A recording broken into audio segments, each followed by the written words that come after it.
मेरा नाम आर्यन सिंह है और मैं प्रोग्रेसिव आर्ट गैलरी चलाता हूँ दिल्ली में। मुझे ये जान के बड़ी खुशी हुई कि दीप्त नारायण चटर्जी के ऊपर डॉक्यूमेंट्री बन रही है। मेरा इनके साथ एसोसिएशन करीब 12 साल पुराना है। 2000 में जब ये दिल्ली आए थे और हैप्पी आर्ट फाउंडेशन में मेरी मुलाकात हुई।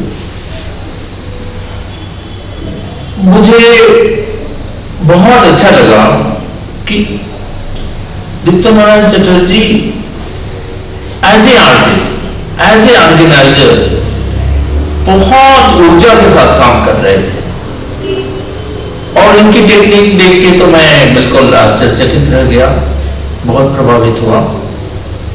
और फिर इनसे मुलाकात हुई तो तब से आज तक रिश्ता हमारा ऐसा बना कि वो बना हुआ है, दिन पर दिन बढ़ता ही जा रहा है। उन दिनों ये हैप्पी आर्ट फाउंडेशन के संचालक थे और लगातार प्रदर्शनियां कर रहे थे। चूंकि गैलरी ओनर होने के नाते I was quite fascinated about his energy. Then इनकी एकल प्रदर्शनी मैंने देखी कृष्णा आर्ट गैलरी में, और जिस तरह का उन्होंने, जिस तरह की टेक्निक उन्होंने का प्रयोग किया था और जिस तरह का वर्सटाइल काम था, मुझे लगा कि एक कलकत्ता से एक बेहतरीन आर्टिस्ट दिल्ली में आया है।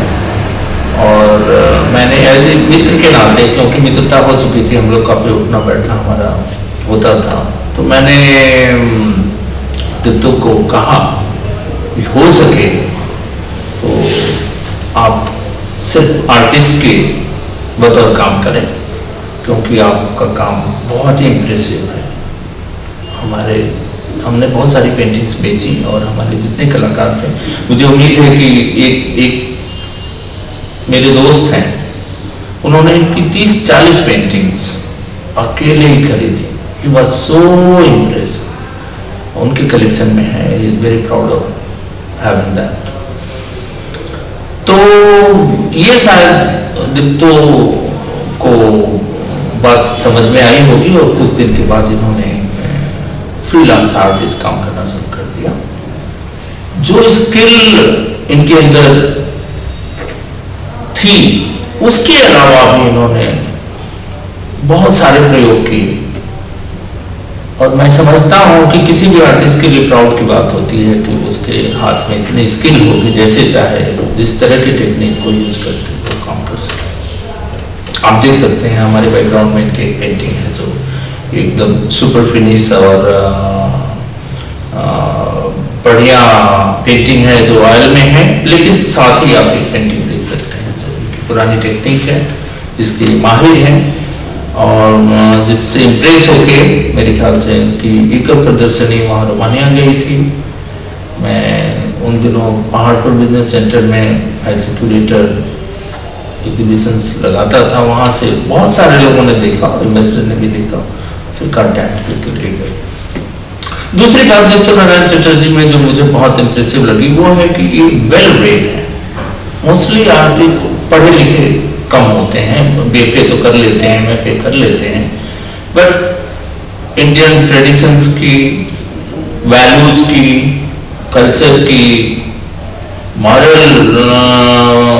मॉरलिटी की, ये सब शिक्षा बहुत कम लोगों में होती है, क्योंकि वो ये ऐसे परिवार से हैं जो परिवार जमीन से जुड़ा हुआ रहा है, एक साधारण परिवार रहा है, वहीं से मैं भी बिलोंग करता हूँ। तो वो चीजों से इनके अंदर जो वैल्यूज थी उसका लगातार एडिशन, वैल्यू एडिशन पेंटिंग्स में दिखाई देता रहा। तीसरी जो सबसे अच्छी बात दीप्त नारायण चटर्जी में देखी कि वो किसी भी परिस्थितियों में उन्होंने काम नहीं छोड़ा, निरंतर काम करते रहे।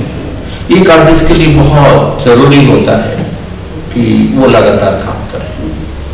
मैं कई बार इनके साथ कलकत्ता गया हूँ, आया हूँ, मैंने देखा लगातार वो ड्राइंग लेके और कुछ न कुछ ड्रा कर रहे हैं। एक बार प्लेन में था तो एयर होस्टेस की बहुत सारी फिगर्स बना के और मुझे दिखाया, उसको भी दिखाया, वो भी बड़ी खुश हुई। तो ये हुसैन साहब में ये अदाकारी थी कि वो भी लगातार कुछ करते रहते थे। और तीसरी बात, एक चीज सिंपली बड़ी प्रूव हो जाती है कि मैं अपने बारे में तो नहीं कहता, लेकिन वो एक बेहतरीन आदमी नहीं होते, एक इंसान नहीं होते, तो शायद हमारे 12-13 साल की दोस्ती नहीं होती, क्योंकि वो कलाकार बन गए, उन्होंने अभियान फाउंडेशन छोड़ दिया।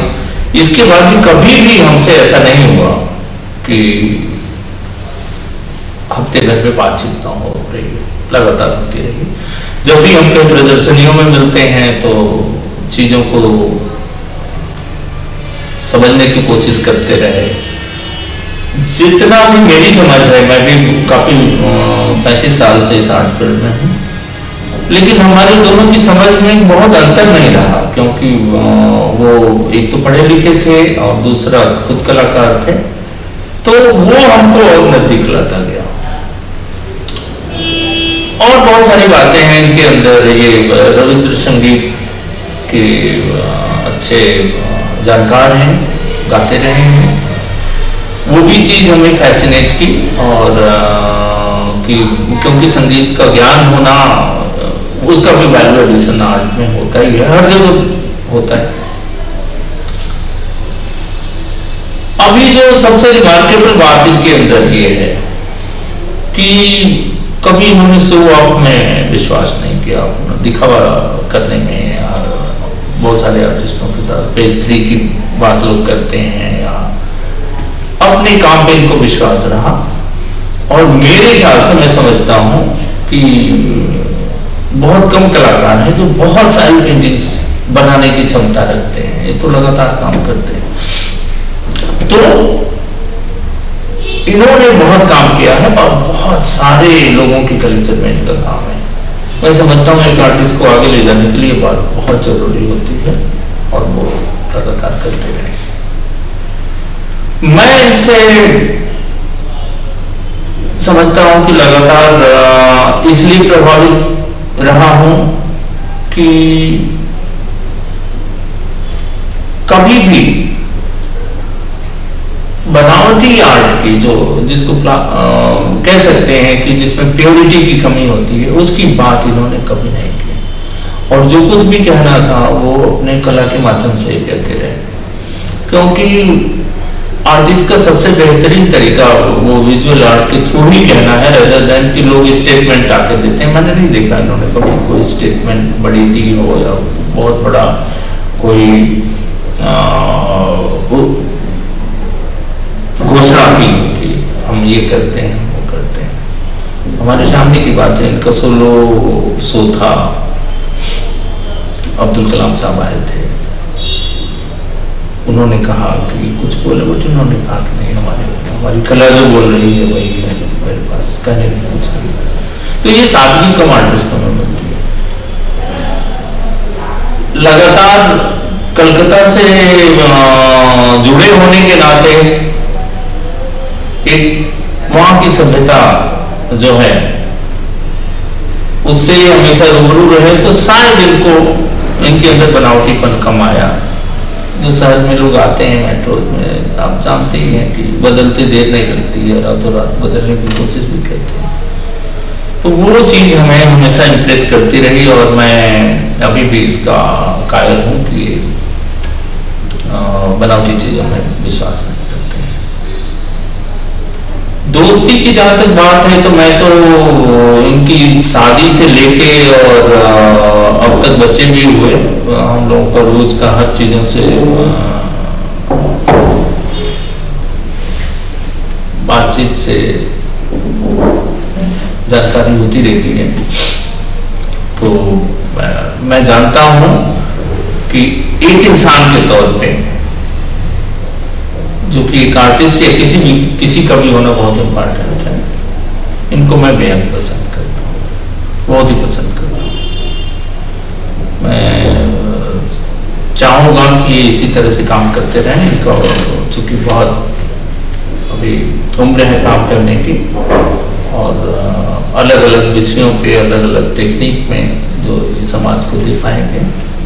मैं समझता हूँ कि इनका कोई मुकाबला नहीं है और हम सबकी शुभकामनाएं एज ए इनके साथ हैं। एज ए गैलरी ओनर तो मैं हमेशा इनको सहयोग करता ही रहूँगा और इनका प्रशंसक हूँ, भलीभांति प्रशंसक।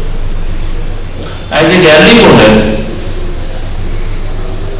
मैं नित्य नारायण चटर्जी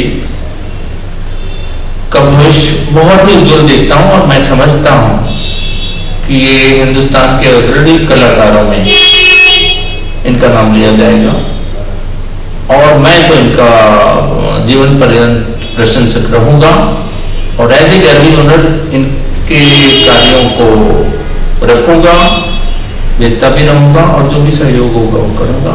इनका भविष्य बहुत उज्जवल है। भगवान करें ऐसे 2-4 आर्टिस्ट इस देश को मिले जिससे देश की गरिमा बढ़े। प्रशंसा।